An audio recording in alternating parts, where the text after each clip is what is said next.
कि दुनिया भी बदलेगी, हर शख्स भी बदलेगा, लोगों की जुबां का ये लफ्ज़ भी बदलेगा।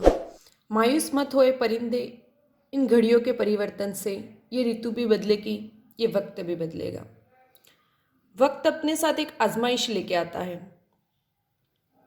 हमारे अंदर के जो जुनून है उसको हमें टटोलना है और उसे एक सही दिशा देनी है, और हमें इस वक्त का ज़्यादा से ज़्यादा सदुपयोग करना है, क्योंकि किसी भी पल हमारे सामने जिस लक्ष्य को हम प्राप्त करने के लिए इतने सालों से मेहनत कर रहे हैं वो घड़ी आ सकती है। तो चलिए शुरू करते हैं आज का ये टॉपिक। आपके सामने दो वाक्य है। पहला वाक्य है कशिश सुंदर लड़की है, और दूसरा है कशिश ने सुंदर गाया। कशिश व्याकरणिक दृष्टि से देखें तो हम कह सकते हैं कि कर्ता या फिर संज्ञा है,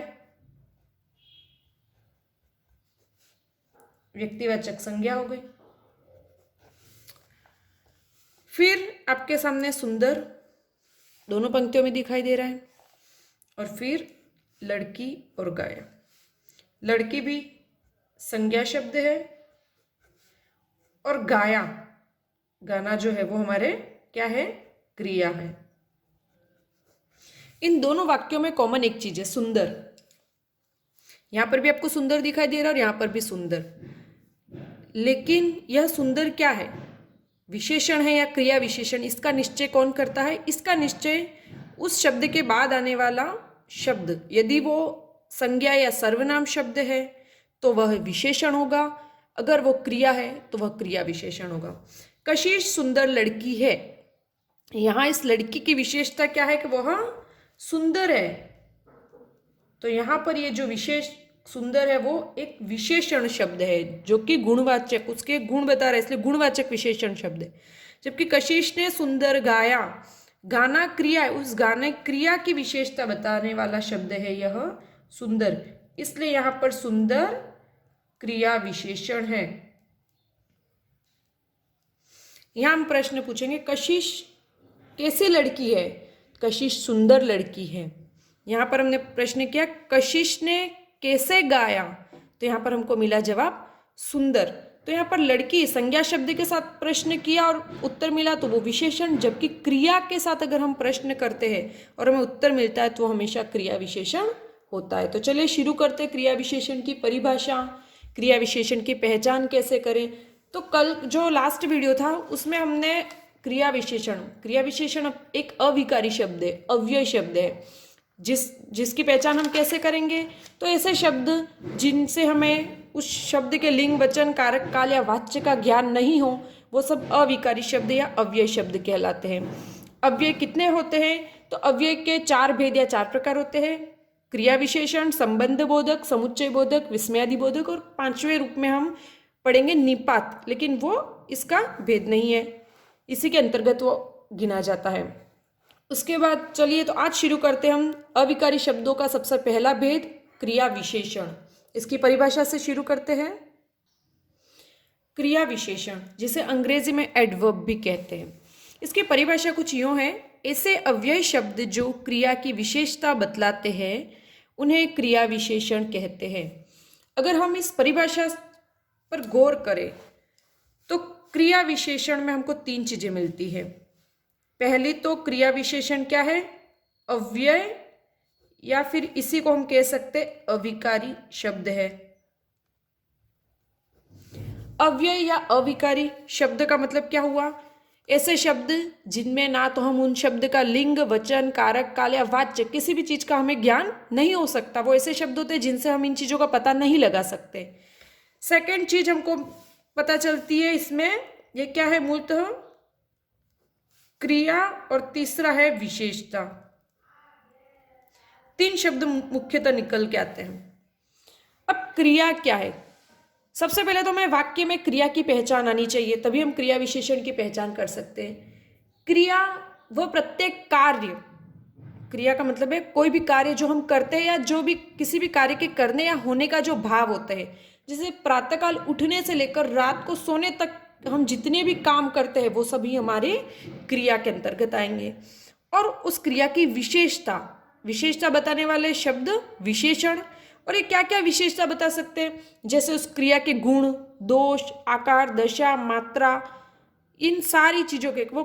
लेकिन यहाँ बात हम क्रिया विशेषण की कर रहे हैं, तो हमें क्रिया के साथ वह कैसा या कैसी क्रिया है, वह क्रिया कब हुई, वह क्रिया कहाँ हुई और वह क्रिया कितनी मात्रा में हुई, इन चीज़ों का हमें ज्ञान होता है। और जब क्रिया से हमें इन सारी बातों का पता चलता है तो वो जो शब्द है जिनसे हमें क्रिया कैसे हुई, कब हुई, कहाँ हुई और कितनी हुई, इन बातों का ज्ञान होता है, वो ही शब्द क्रिया विशेषण कहलाते हैं, क्योंकि यही शब्द क्रिया की विशेषता को प्रकट करते हैं। यहाँ एक वाक्य लिखा है, रोहित बहुत अच्छा लड़का है, वह पियानो बहुत अच्छा बजाता है। इस वाक्य में देखते हैं, रोहित संज्ञा है, लड़का भी संज्ञा शब्द है, और बजाना जो क्रिया है। ठीक है, बहुत अच्छा, बहुत अच्छा, यहाँ पर रोहित बहुत अच्छा लड़का है, तो यहाँ पर इस लड़के की विशेषता है कि वह बहुत अच्छा है। ठीक है, हमें पता चल रहा है कि वो बहुत ही अच्छा लड़का है, ये विशेषता बताई गई है। अच्छाई, बुराई, ये सारी विशेषता है। और यहाँ पर भी ये अच्छाई, बहुत अच्छा बजाता है, तो यहाँ पर भी विशेषता बताई गई है। लेकिन जब ये विशेषता किसी संज्ञा या सर्वनाम की बताई जाए तब वह विशेषण है, जबकि जब यह अच्छाई या बुराई जो भी विशेषता बताई जाए वो किसी क्रिया की बताई जाए तब वह क्रिया विशेषण है। तो यहाँ पर वो पियानो बहुत अच्छा बजाता है, यहाँ पर यह क्रिया विशेषण है, जबकि यहाँ पर यह विशेषण है। तो विशेषता तो दोनों जगह बताई जाती है, लेकिन जब वह विशेषता क्रिया के साथ जुड़ी होती है तब वह क्रिया विशेषण कहलाता है। तो क्रिया विशेषण के कितने भेद या प्रकार हैं, तो क्रिया विशेषण के 4 भेद या प्रकार है। सबसे मेन चीज, हमें सबसे पहले क्रिया पकड़नी है ना। वो विशेषता सदैव क्रिया की ही होनी चाहिए। अगर वो क्रिया की ना होकर के संज्ञा या सर्वनाम की होगी तो वह विशेषण होगे, ना कि क्रिया विशेषण। तो सबसे पहली चीज तो हमारे क्रिया। अब क्रिया के साथ हम 4 प्रश्न पूछेंगे। सबसे पहला प्रश्न, कैसा, कैसी या कैसे। वह कैसे चलता है, सामान्य से एक प्रश्न है। दूसरा प्रश्न हम पूछेंगे कब, वह कब गया। तीसरा प्रश्न क्रिया के साथ, वह कहाँ गया। और चौथा है कितना, कितनी या कितने। यह 4 प्रश्न पूछते हैं हम क्रिया के साथ, तब जो जवाब आते हैं हमारे वो क्रिया विशेषण होते हैं। जब हम क्रिया के साथ प्रश्न पूछते कैसा, कैसी या कैसे, तब जो उत्तर आता है वो हमारे रीतिवाचक क्रिया विशेषण शब्द होते हैं। कब प्रश्न के साथ जब हमें उत्तर मिलता है कब का, मतलब वो समय बता रहा है क्रिया कब घटित हुई, तो क्रिया के समय का बोध कराने के कारण यह कालवाचक क्रिया विशेषण शब्द कहलाते हैं। क्रिया कहाँ हुई, क्रिया का जो स्थान है, क्रिया जिस जगह घटित हुई वो स्थान का बताने वाले शब्द हमारे स्थानवाचक क्रिया विशेषण कहलाते हैं। जबकि क्रिया कितनी मात्रा में हुई, यह बताने वाले शब्द जो होते हैं वो हमारे परिमाणवाचक क्रिया विशेषण शब्द होते हैं। अर्थात पहली कंडीशन में कि क्रिया कैसे, कैसी हुई, यह हमें क्रिया के होने का ढंग या तरीका बताते हैं। क्रिया के होने का ढंग या कहूँ तरीका,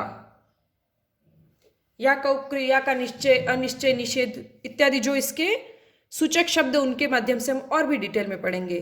कालवाचक क्रिया के घटित होने का समय बताता है, क्रिया के कि क्रिया कब हुई,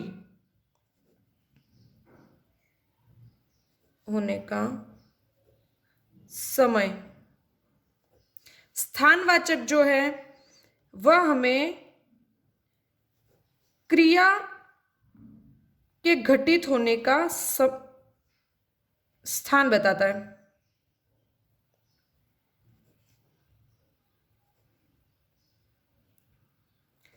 जबकि परिमाणवाचक जो है वह क्रिया की मात्रा बताने का कार्य करता है।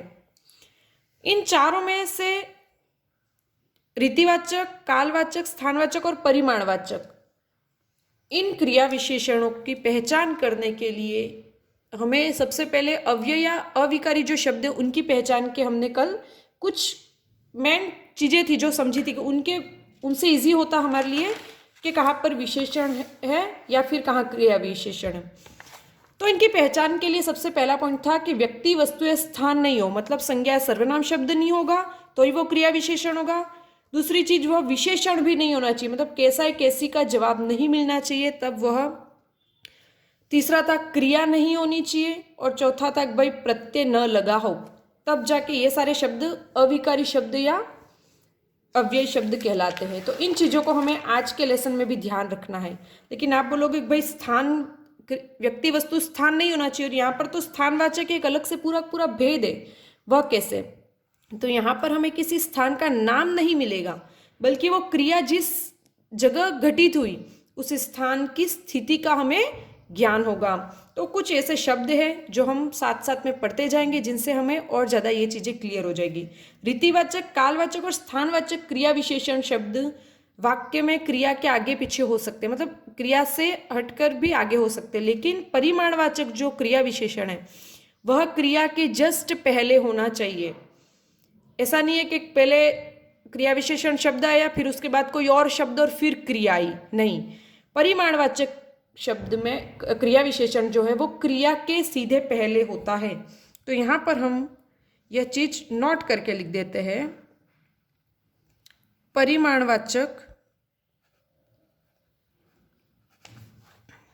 क्रिया विशेषण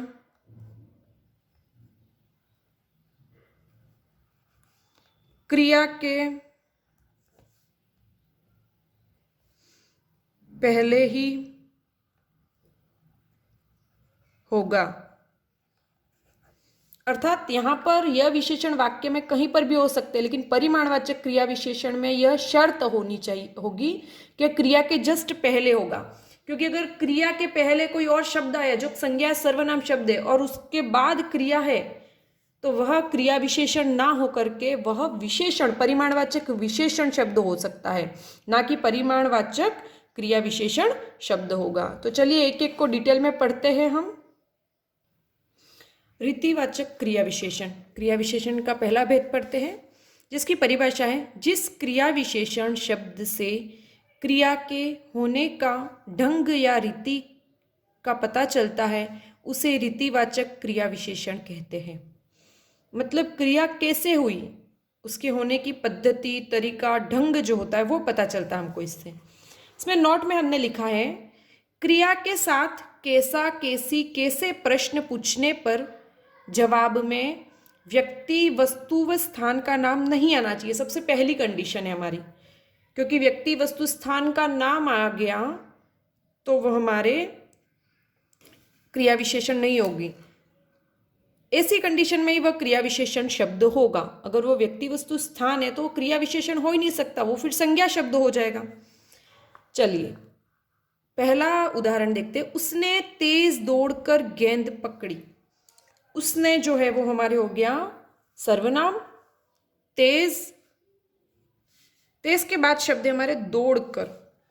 सबसे पहले हमें वाक्य में क्रिया ढूंढनी है, क्रिया विशेषण पढ़ रहे तो दौड़कर, ठीक है, दौड़ना क्रिया हो गई हमारे। क्रिया के साथ हम प्रश्न पूछेंगे, चारों चीजें है ना, हमें अभी वाक्य में नहीं पता कि भाई इसमें कौन सा क्रिया विशेषण है।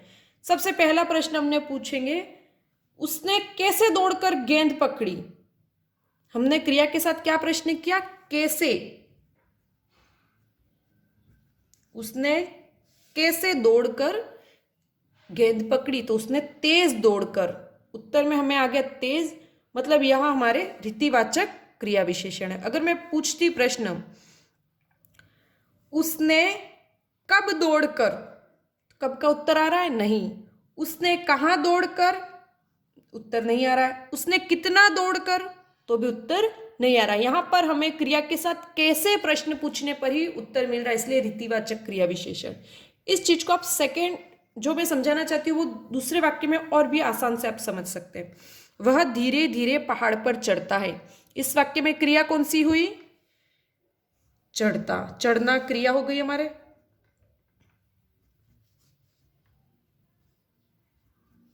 अब क्रिया के साथ हम प्रश्न पूछते हैं। सबसे पहला प्रश्न, वह कैसे चढ़ता है? कैसे चढ़ता है का उत्तर आप बोलोगे भाई वह धीरे धीरे चढ़ता है। वह कैसे चढ़ता है? तो धीरे धीरे चढ़ता है। वह कहां पर चढ़ता है? वह कब चढ़ता है? कब का उत्तर हमको नहीं मिल रहा है, कोई समय सूचक शब्द यहां पर नहीं है। कहां चढ़ता है? तो भाई पहाड़ पर। कहां का उत्तर हमको क्या मिल रहा है? पहाड़ पर। कब चढ़ता है? तो कब का उत्तर भी हमको यहां पर नहीं मिल रहा है। अब यहां पर आते हैं पहाड़ पर। यह जो पहाड़ शब्द है, यह पहाड़ शब्द क्या कोई व्यक्ति है? नहीं। कोई वस्तु है? पहाड़ क्या है? कोई वस्तु तो है ही ना। मतलब यह सीधे सीधे मैं बोलना चाहती हूं, यह संज्ञा शब्द है। इसलिए यहां पर यह क्रिया विशेषण नहीं हो सकता। लेकिन यह जो धीरे धीरे शब्द है, क्या ये कोई व्यक्ति है? नहीं। वस्तु है? नहीं। कोई स्थान है? नहीं। तो ना तो ये कोई व्यक्ति है, वस्तु है, ना स्थान है, अर्थात यह संज्ञा शब्द नहीं है और इसीलिए यह क्रिया विशेषण शब्द होगा। तो यहां पर यह रीतिवाचक क्रिया विशेषण शब्द है।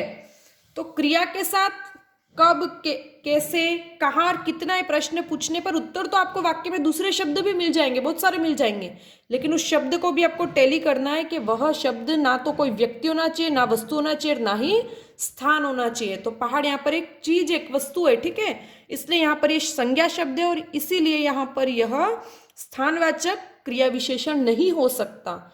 और भी अब बहुत सारे वाक्य हम लिख देते हैं और एक साथ उनको सॉल्व करते हैं। रीतिवाचक क्रिया विशेषण शब्द, यह शब्द क्रिया विशेषण शब्द है जो किस क्रिया के होने का ढंग या रीति बताते हैं। कौन से शब्द है वो? अवश्य, निश्चय, निस्संदेह, वस्तुतः, जरूर, बेशक, सचमुच, सच। इन सारे शब्दों को पढ़ने से पता चलता है कि भाई क्रिया के होने का निश्चय पता चलता है हमको। शायद, संभवतः, कदाचित, न, नहीं, कदापि नहीं, मत, अर्थात क्रिया नहीं हुई है, निष्क्रिया का निषेध करने वाले ये सारे शब्द हैं। तीसरी कैटेगरी में हमने वो शब्द रखे जो कि क्रिया के बार बार मतलब आवृत्ति होने से, क्रिया के दोहराने से उसके विधि या क्रिया के होने के कारण को प्रदर्शित करते हैं, जैसे कि धीरे धीरे, मंद मंद, तेज तेज, शीघ्र, ध्यानपूर्वक, हाथों हाथ, फटाफट, चुपचाप, सरासर, अचानक, सहसा और एकाएक। लेकिन ऐसे हजारों शब्द और होंगे जो मैं शायद लिखवा सकती हूँ, लेकिन इन शब्दों के पीछे आप मत जाइए, आप फैक्ट को पकड़िए। आप क्रिया के साथ, अगर आपको उस क्रिया के साथ आप प्रश्न पूछते कैसा, कैसी, और आपको उत्तर मिल जाता है, और अगर वो उत्तर ना तो कोई व्यक्ति का नाम है, ना कोई वस्तु है, ना कोई स्थान है, तो आप 100% श्योरिटी के साथ कह सकते हैं कि वो रीतिवाचक क्रिया विशेषण शब्द है। तो आप बस इस चीज को समझिए। हो सकता है मैं आप बहुत लंबी लिस्ट आपको लिखवा दूं, भाई ये सारे रीतिवाचक क्रिया विशेषण शब्द है, और आप उसको रट के चले जाओ, लेकिन एग्जामिनर तो कैसा भी वाक्य बना सकता है। हो सकता है वो कोई और नया शब्द दे और वो शब्द आपने पढ़ा नहीं हो, तब आप सोचोगे भाई ये कौन से वाले क्रिया विशेषण शब्द में आएगा। और एक चीज यही साथ में आपको बता देती हूँ मैं, कालवाचक, स्थानवाचक और परिमाणवाचक क्रिया विशेषण में कुछ छोड़ करके, मतलब कोई ऐसा शब्द है जो इन तीनों क्रिया विशेषण में नहीं आता, तो उसको हमेशा रीतिवाचक क्रिया विशेषण में या रीतिबोधक क्रिया विशेषण के अंतर्गत ही माना जाएगा। हम कुछ उदाहरण देख लेते हैं तो आपको और भी ज्यादा क्लियर हो जाएगा। तुम जल्दी चलो, चलो क्रिया है हमारी, क्रिया के साथ प्रश्न किया, कैसे चलो? जल्दी चलो, उत्तर मिल गया। क्रिया के साथ प्रश्न किया, कैसे चलो? जल्दी चलो, उत्तर मिल गया। जल्दी जो शब्द क्या कोई व्यक्ति का नाम है? नहीं। वस्तु है, स्थान है? नहीं है। अर्थात हम यहां श्योरिटी के साथ कह सकते हैं कि यह रीतिवाचक क्रिया विशेषण शब्द है। उसे जल्दी जगा देना, जगा देना हमारी क्रिया हो गई। अब यहां प्रश्न करते, उसे कैसे जगा देना? जल्दी। कब जगह देना, जल्दी, कहाँ जगह देना, जल्दी, कितना जगह देना, जल्दी। हम यहाँ पर दो प्रश्न कर रहे हो, हमने यहाँ पर भी जल्दी पढ़ा क्रिया के साथ और हमको पता चल गया कि भाई ये जल्दी जो है वो चलने की ढंग बता रहा है कि भाई फास्ट चलो, उस क्रिया का जो है उस क्रिया के होने का तरीका है, ढंग बता रहा है, इसलिए यहाँ पर यह रीतिवाचक क्रिया विशेषण था। उसे कब जगह देना, यहाँ उसे कैसे जगह देना, जल्दी, जल्दी कोई जगह नहीं का, उसे यहाँ पर उत्तर होगा, प्रश्न पूछा जाएगा उसे कब जगह देना, यहाँ पर समय बता रहा है हमको।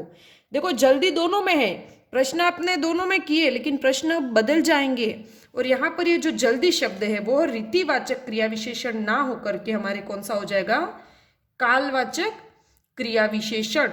इसीलिए मैंने आपको बोला था कि आपको इन शब्दों को नहीं रटना है, उन शब्दों के साथ सही प्रश्न करना और उस प्रश्न का सही उत्तर ढूंढना है।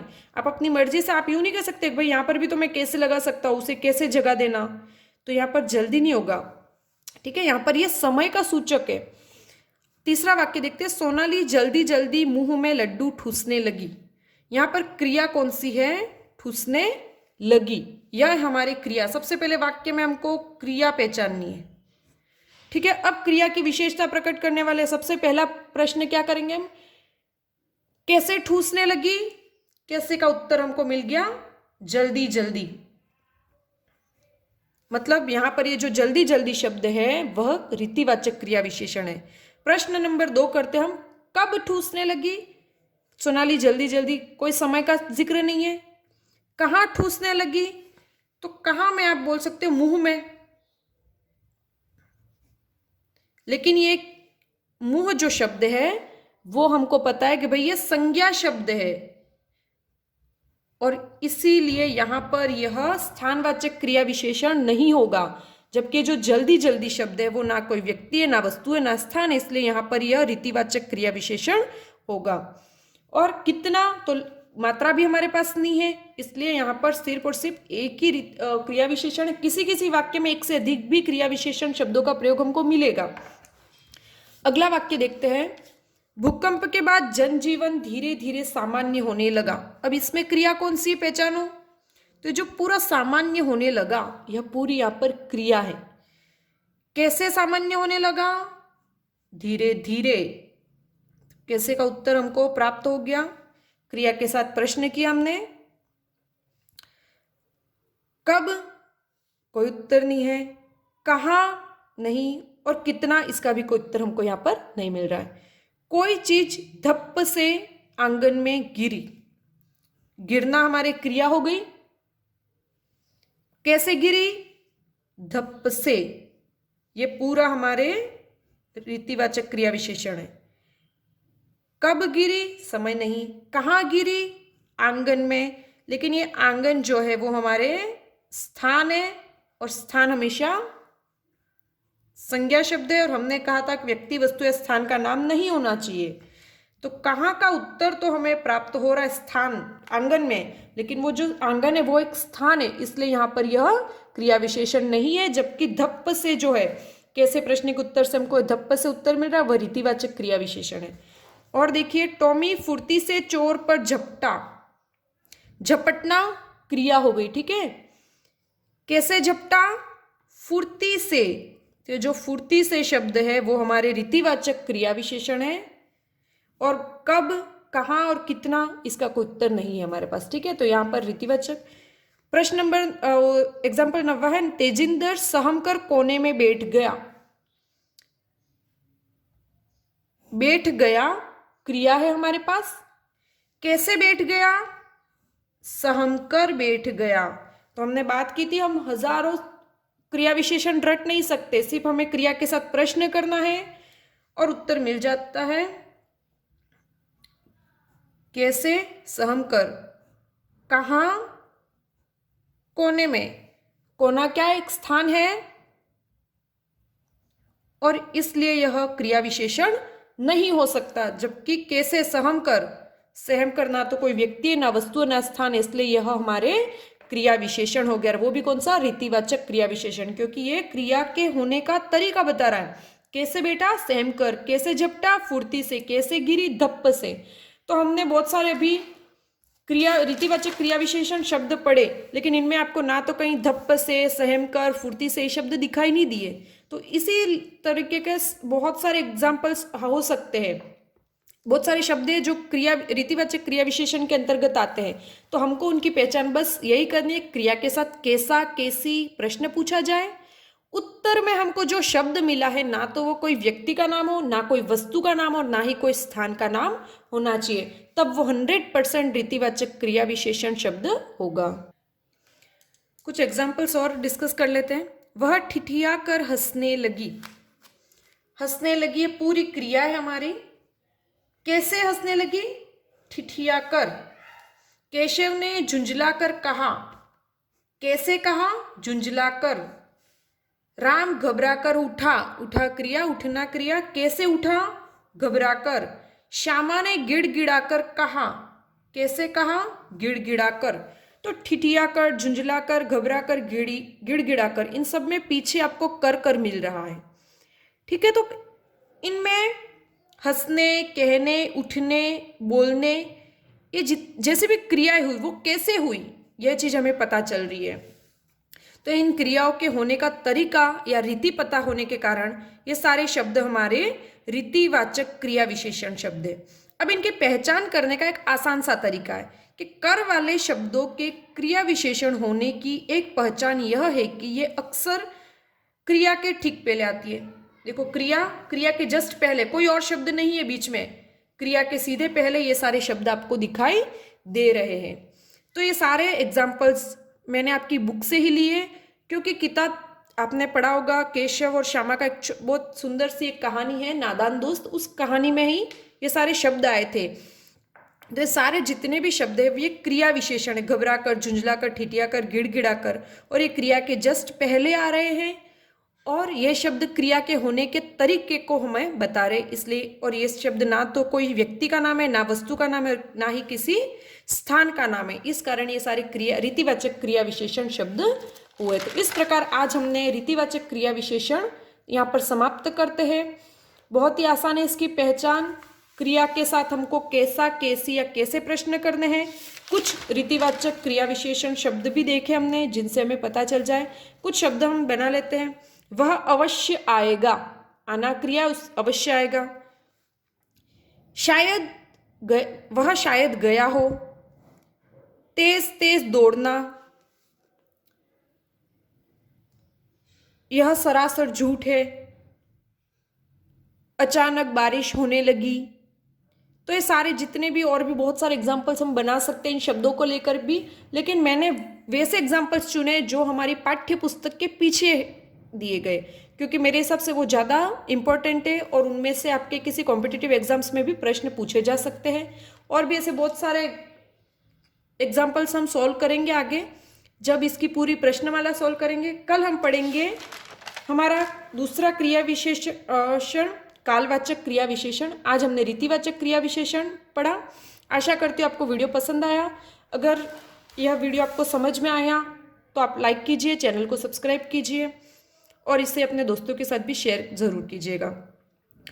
क्रिया विशेषण की पहचान के या कहूँ कि अव्यय और अविकारी शब्दों की पहचान के लिए मैंने इसके पहले एक वीडियो बनाया था। उस वीडियो को देखने के लिए आई बटन पे आप क्लिक कीजिए, वहाँ से आपको ये पहले जो पढ़ा था वो वीडियो भी आपको मिल जाएगा। धन्यवाद।